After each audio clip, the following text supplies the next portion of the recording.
please. You know, one of my favorite things to do in life is asking questions to people who believe in evolution. I absolutely have a wonderful... That's how this whole ministry started. 12 years ago, I moved to Pensacola, Florida. Some article came out in the newspaper that said, dinosaur bones found in Montana from 80 million years ago. I wrote my first letter to the editor in my life, about 12 years ago. I wrote a letter to the editor. I said, yes, they found dinosaur bones, and yes, it was 40 feet long, and yes, it was found in Montana, but it was not from 80 million years ago. This one probably drowned in the flood in the days of Noah, 4,400 years ago. And you would have thought I shot the sacred cow. Actually, I did. Boy, there began to be quite a battle in the newspaper, letters to the editor flying back and forth, and finally a university called me and asked me to do a debate with one of their professors. Well, I'd never had a debate in my life except with my wife, and I lost those every time. So I was not excited about debating, but I said, well, how do you do it? What do you want? And the guy said, well, you send us 30 questions, and the other guy will send in 30 questions, and we'll discuss those questions for the debate. I said, okay. So I sent him 30 questions. I thought they were perfectly legitimate, fair questions. I said, a woodpecker's tongue goes all the way around the back of his head and comes on top of his left eyebrow, left nostril here. Would you please show me any fossils that have been found, intermediate species between a normal bird and a woodpecker, with his tongue going all the way around his head? What evidence do you have of how this evolved?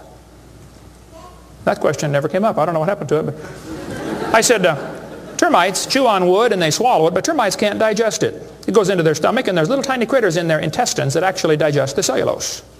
Now those little critters can't live without the termite, and those termites can't live without those critters. Which one evolved first?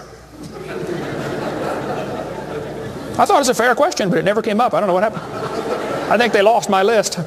But anyway, one of my favorite things to do is asking questions to people who believe in evolution.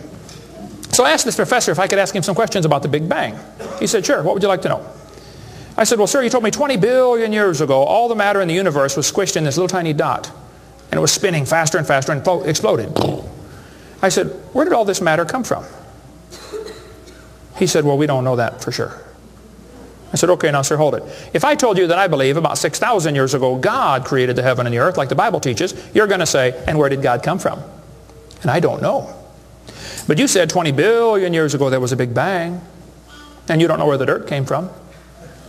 So basically, I believe in the beginning God, and you believe in the beginning dirt. Don't tell me my theory is religious and yours is science. Oh, no, sir, they're both religious. The news media tries to make it look like it is religion versus science. I did a debate in El Paso, Texas here recently, and the news media wrote an article. They said, religious and scientific leaders debate evolution. What is the unspoken message in that title? What are they trying to imply? Can you catch that? They're trying to imply that evolution is part of science, aren't they? No, evolution is a religion. Actually, both creation and evolution are inherently religious. These two timelines is the same information right here. I'll be referring to that throughout the seminar here. I cover this thing all the time. The Bible teaches about 6,000 years ago God made everything. 4,400 years ago there was a big flood that destroyed everything. 2,000 years ago Jesus came. Here we are today waiting for the Lord to come back in about 5 minutes. This is the Bible view of history. On this chart, 1 inch is 150 years. That's a long time. The 20 billion year chart on the bottom is a very different scale. But see, both views, creation and evolution, are inherently religious. You have to believe in creation or believe in evolution. The difference between the two, though, is very simple. The evolution religion is tax supported.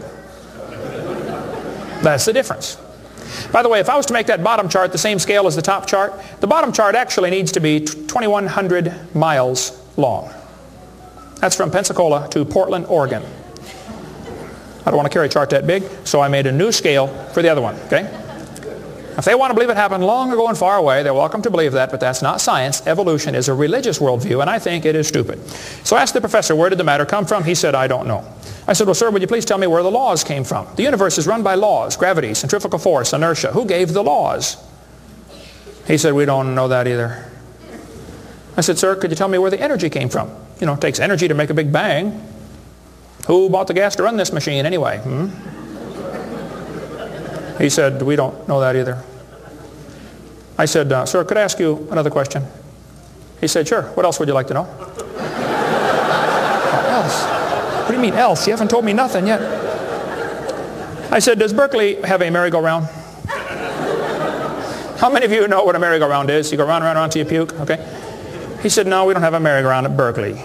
I said, you ought to get one. You could learn some good science on a merry-go-round. If you put some fourth graders on a merry-go-round, are there any fourth graders in here tonight? Who's in fourth grade? All right, I like fourth graders. I spent the best 5 years of my life in the fourth grade. That's before they diagnosed ADD. Put some fourth graders on the merry-go-round. I like using fourth graders because they're tough and they're expendable. And we're going to get the high school football team out there to get that thing spinning clockwise as fast as it will possibly go. Now, if you have a digital watch, you may not know what clockwise means.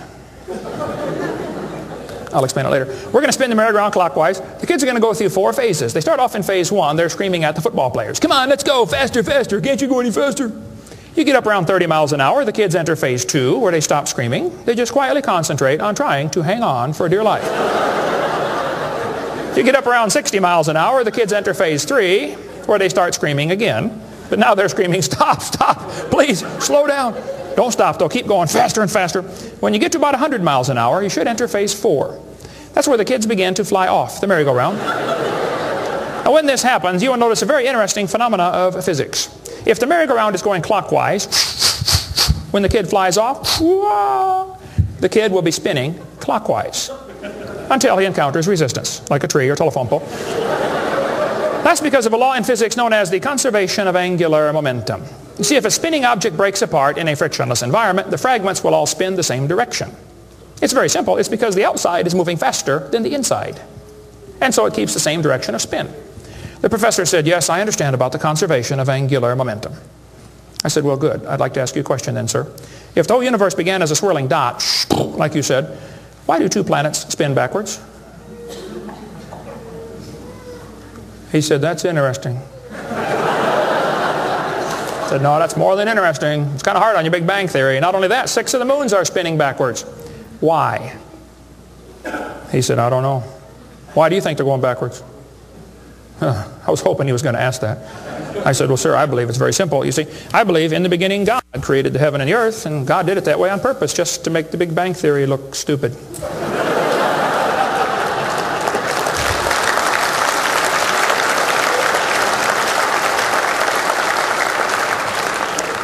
I do believe in the Big Bang, folks. I really do. The Bible teaches the Big Bang. 2 Peter 3:10. It says, the heavens shall pass away with a great noise.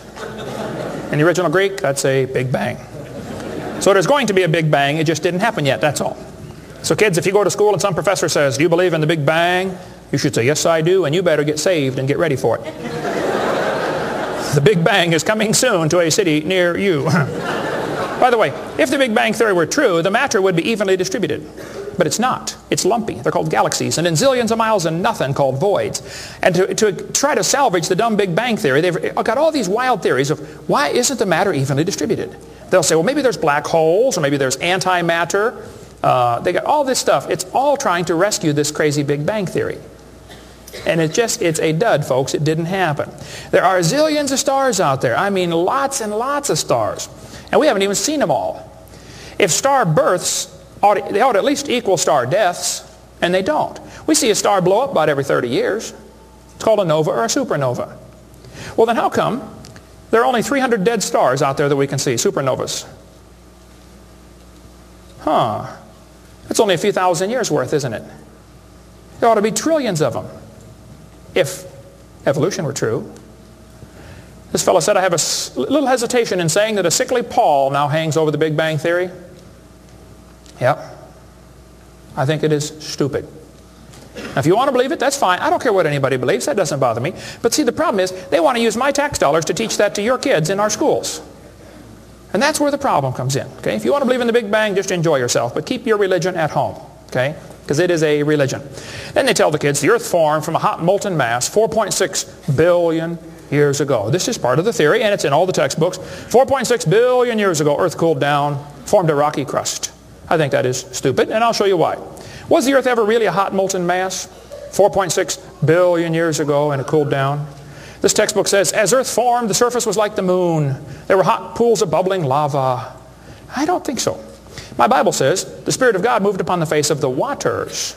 So the earth was not created a hot molten mass. It was created under water, which means